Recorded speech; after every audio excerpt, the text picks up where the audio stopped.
इतक्या अमानुष पद्धतीने राज्यकारभार चाललाय। जवळजवळ 3 महिन्यामध्ये महाराष्ट्रात 650च्या वर शेतकऱ्यांनी आत्महत्या केली। परवा तर 2 शेतकरी लातूरवरून मुंबईला चालत आले त्यांच्या प्रश्नांसाठी। त्यांना भेटायला, त्या शेतकऱ्यांना भेटायला आमच्या कृषी मंत्र्यांना वेळ नाही। हे सरकार जे आहे केंद्रातले इतकं दुटप्पी आणि ढोंगी आहे। अशा कृषी मंत्र्यांना किंवा अशा आमदारांना कृषी मंत्रीपद देऊन सरकारने काय महाराष्ट्राला कोणतं असं योगदान दिलं आहे शेतकऱ्यांच्या बाबतीत? कोणी कोणाची व्हिडिओ पैशाच्या पेट्यांबरोबर येतात, जागांबरोबर येतात, कोणी रमी खेळताय, कोणी आमदार निवासात मारामाऱ्या करताय, कोणी आमदार विधानभवनात मारामाऱ्या करताय। ही महाराष्ट्राची परिस्थिती। अमित शहा यांनी ज्या 4 मंत्र्यांना डच्चू देण्याचं सुचवलेलं आहे त्याच्यामध्ये त्यांचंही नाव। मुंडे गटाच्या पोटामध्ये भीतीचा गोळा त्याच्यामध्ये नक्कीच आला असं मला वाटतं। बघितलं काही वेळापूर्वीच रोहित पवारांनी एक व्हिडिओ ट्विट केलाय ज्यामध्ये राज्याचे कृषी मंत्री हे पावसाळी अधिवेशनामध्ये बसून मोबाईलवरती रमी खेळतानाचा हा व्हिडिओ। काय आपली प्रतिक्रिया? काय असणार प्रतिक्रिया? इतक्या अमानुष पद्धतीने राज्यकारभार चाललाय। जवळजवळ 3 महिन्यामध्ये महाराष्ट्रात 650च्या वर शेतकऱ्यांनी आत्महत्या केल्या। परवा तर 2 शेतकरी लातूरवरून मुंबईला चालत आले त्यांच्या प्रश्नांसाठी। त्यांना भेटायला, त्या शेतकऱ्यांना भेटायला आमच्या कृषी मंत्र्यांना वेळ नाही। गेल्या काही काळातली कृषी मंत्र्यांची विधानं पहा।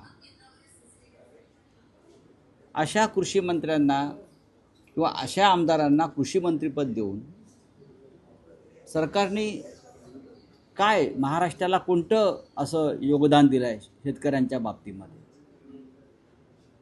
कोणी कोणाचे व्हिडिओ पैशाच्या पेट्यांबरोबर येतात, बॅगांबरोबर येतात, कोणी रमी खेळताय, कोणी आमदार निवासात मारामाऱ्या करताय, कोणी आमदार विधानभवनात मारामाऱ्या करतायत। ही महाराष्ट्राची परिस्थिती आहे।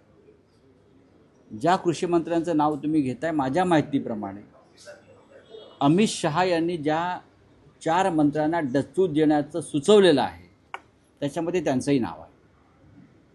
अमित शहानी 4 ते 5 मंत्र्यांना वगळण्याच्या संदर्भातल्या सूचना मुख्यमंत्र्यांना केलेल्या आहेत। एकनाथ शिंदे यांनाही केलेल्या आहेत त्यांच्या मंत्र्यांसंदर्भात। आणि राष्ट्रवादी काँग्रेसचे जी काही नावं आहेत त्याच्यामध्ये संबंधित कृषी मंत्र्यांचं नाव असल्याची माझी पक्की माहिती आहे। सर, अधिवेशनामध्ये जर आता हा विषय आलेला असेल ऑनलाईन गेमिंगचा, एकीकडे सरकार म्हणते की सरकार इतर अवैध धंद्यावरती कारवाई करतं, मात्र ऑनलाईन गेमिंग असेल, रमी सारखे जे ऑनलाईन बेटिंग ॲप असतील, गॅम्बलिंग ॲप असेल, हे सरकार जे आहे केंद्रातलं इतकं दुटप्पी आणि ढोंगी आहे।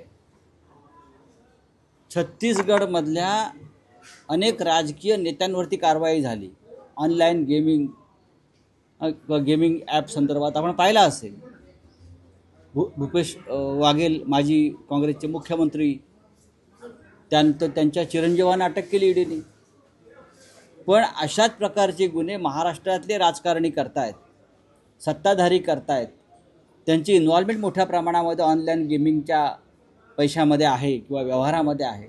त्यांच्यावरती ईडीनं किंवा CBIनं कोणतीही कारवाई केली नाही, जी छत्तीसगड, झारखंडच्या किंवा दिल्लीतल्या अनेक उद्योगपती आणि राजकारण्यांवर केली। हा दुटप्पीपणाच आहे ना। राऊत साहेब, बोला। सामनात आज उद्धव ठाकरेंच्या मुलाखतीचा दुसरा भाग प्रसिद्ध झाला आहे। तुम्ही त्यांना काही राजकीय प्रश्न मनसेशी युती संदर्भात विचारलेले आहेत, राज ठाकरेंशी युती संदर्भात।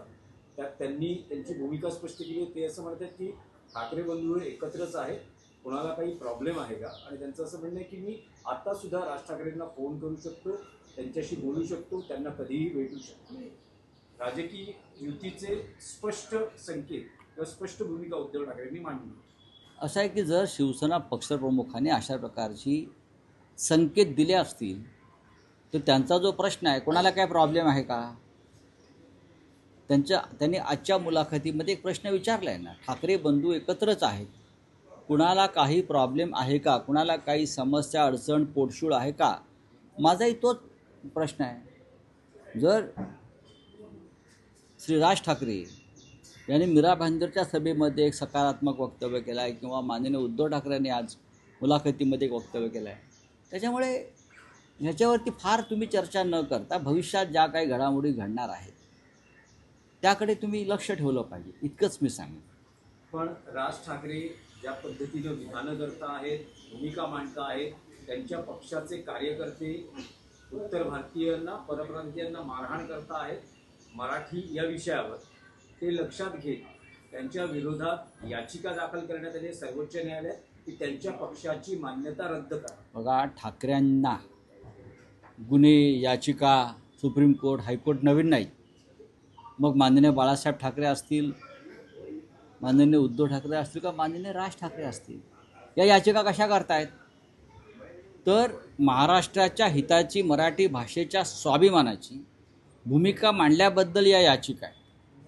तर त्याचं एवढं भाऊ करण्याचं कारण नाही. शिवसेना प्रमुख म्हणायचे नेहमी, अशा प्रकारचे खटले, याचिका हे आमचे मेडल्स आहेत, बरं का, ही पदकं आहेत. ही पदकं आमच्याकडे असायलाच पाहिजेत महाराष्ट्रातल्या स्वाभिमानी नेत्यांकडे. राऊतसाहेब, जिथे राज ठाकरे आणि उद्धव ठाकरे एकत्रीकरणाचा विषय येत असताना आणखी एका एकत्रीकरणाची चर्चा गेल्या काही दिवसांपासून जोरात आहे, ती म्हणजे NCPचे 2 गट एकत्र आहेत.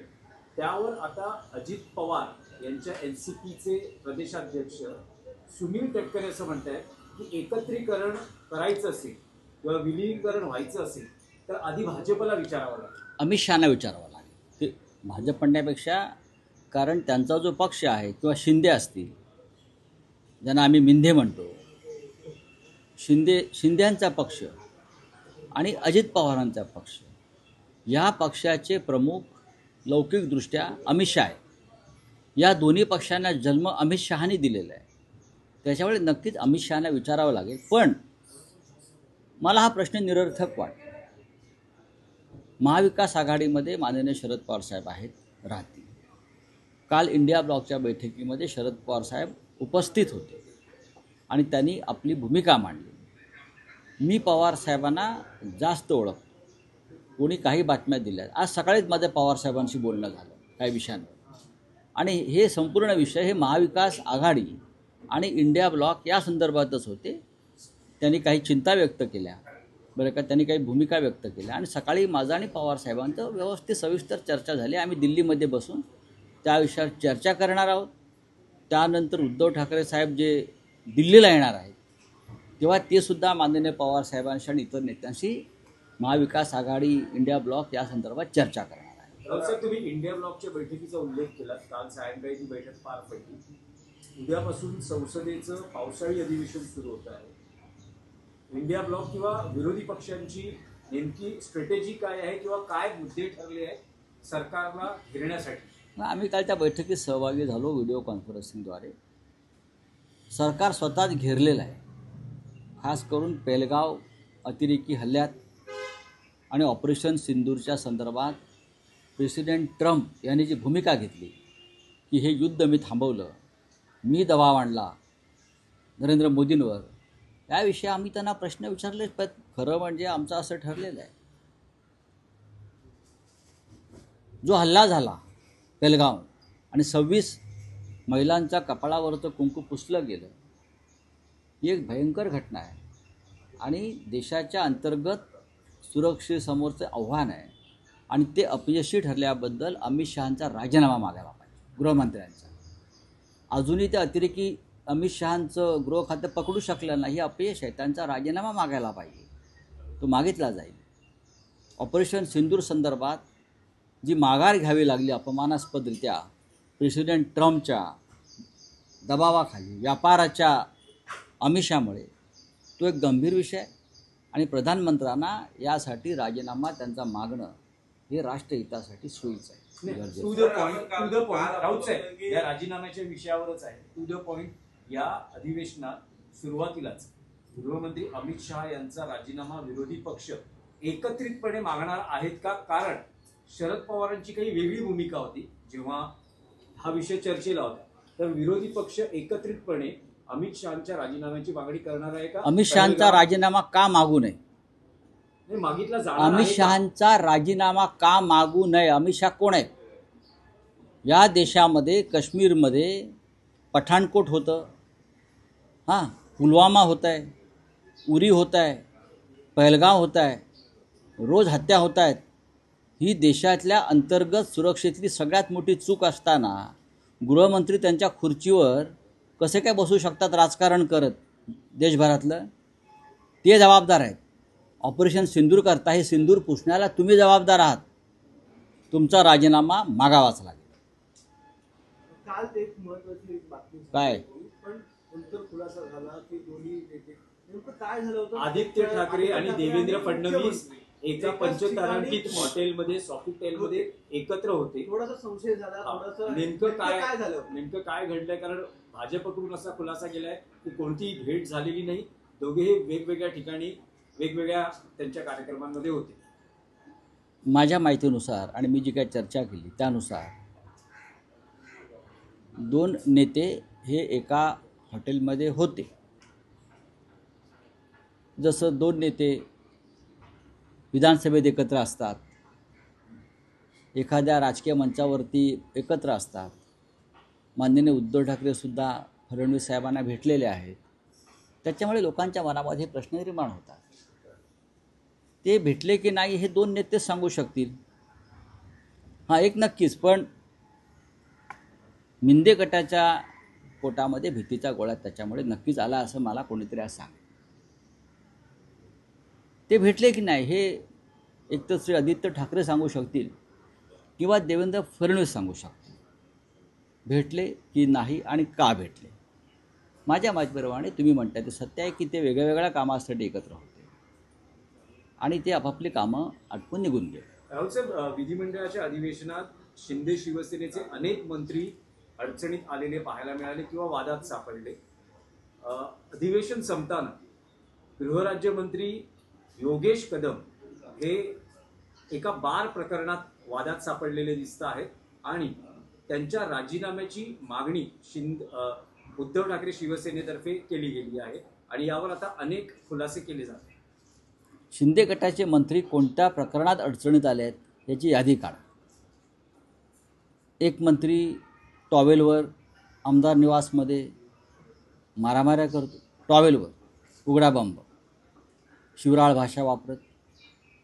दुसरा मंत्री त्याच्या घरामध्ये सिगरेटचे झुरके मारत, बनियनवर, एक टॉवेलवर एक बनियनवर पैशाच्या भरलेल्या बागा दाखवतोय देशाला, महाराष्ट्राला, की आम्ही किती श्रीमंत आहोत, आम्ही कशी लुटमार केली आहे.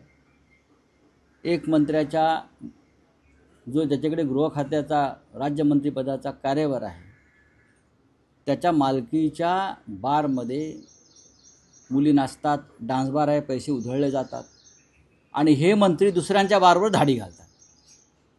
हे मंत्री पनवेल वाशी भागात जाऊन दुसऱ्यांच्या बारवर धाडी घालून दहशत निर्माण करतात. ती का निर्माण करतात तुम्हाला माहिती आहे.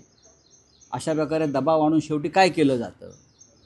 पण स्वतःच्या बारमध्ये काय चाललं आहे हे सरकारनंच उघड केलं. जेव्हा त्यांच्या बारवर धाड पडली स्थानिक पोलीस स्टेशनकडून आणि इतर खात्यांकडून, याचा अर्थ ही धाड त्या मंत्र्यांच्या बारवर सरकारनंच टाकली ना. तुम्ही स्वतः मंत्री आहात त्या खात्याचे, तुम्हाला माहीत नाही की माझ्या बारवर धाड पडते. याचा अर्थ पडद्याच्या मागे काय चाललंय तुम्हाला कळलं असेल.